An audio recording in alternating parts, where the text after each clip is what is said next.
Le repos vient après le travail. Le repos n'est possible que lorsque le travail a été accompli de manière satisfaisante.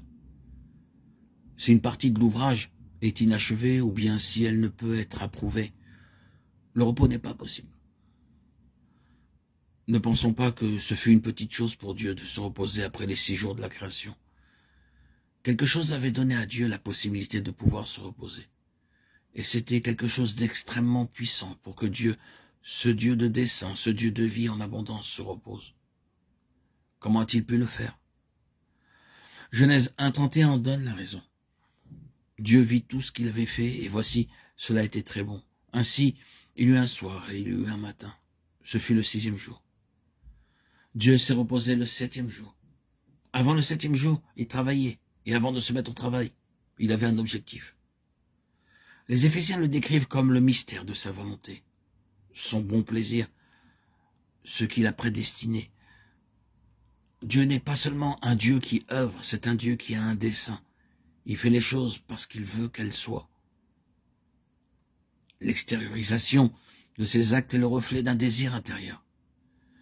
Dieu a pu se reposer parce qu'il avait fait des choses pour sa satisfaction. Si nous voulons comprendre le désir du cœur de Dieu, son plan, son bon plaisir, il nous suffit de voir ce qui lui a permis de pouvoir se reposer.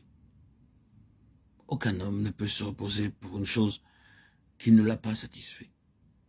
L'homme doit avoir ce qu'il désire avant de pouvoir se reposer. Cette question de repos a une grande signification. Au cours des 6 jours, Dieu n'a pas pu se reposer. Le repos est survenu au 7e jour. Il a pu alors se reposer parce qu'il avait accompli la chose qui était chère à son cœur. Le repos de Dieu marquait son approbation. Il signifiait que Dieu avait atteint son but.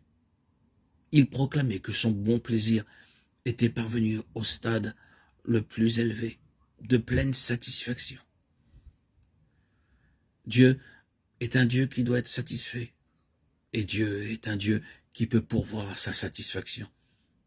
Il a obtenu ce qu'il désirait, c'est pourquoi il est entré dans le repos. Mais qu'est-ce qui a permis à Dieu de trouver le repos? Qu'est-ce qui lui a procuré sa satisfaction? Relisons Genèse 1, 27, 28. Dieu créa l'homme à son image. Il le créa à l'image de Dieu. Il créa l'homme et la femme. Dieu les bénit et Dieu leur dit, soyez féconds, multipliez, remplissez la terre et elle l'assujettissez et dominez sur les poissons de la terre, sur la mer, sur les oiseaux du ciel, sur tout animal qui se meut sur la terre. Dieu vit tout ce qu'il avait fait et voici cela était très bon. Ainsi, il y eut un soir, il y eut un matin, et ce fut le 6e jour, verset 31. Dieu bénit le 7e jour et il le sanctifia, parce qu'en ce jour, il se reposa de toute son œuvre qu'il avait créée en la faisant. Genèse 2:3. Le dessein de Dieu était d'avoir un homme pour gouverner, pour dominer sur la terre. Le 6e jour de la création, le dessein de Dieu a été atteint. C'est pourquoi le 7e jour, il s'est reposé de tout son ouvrage.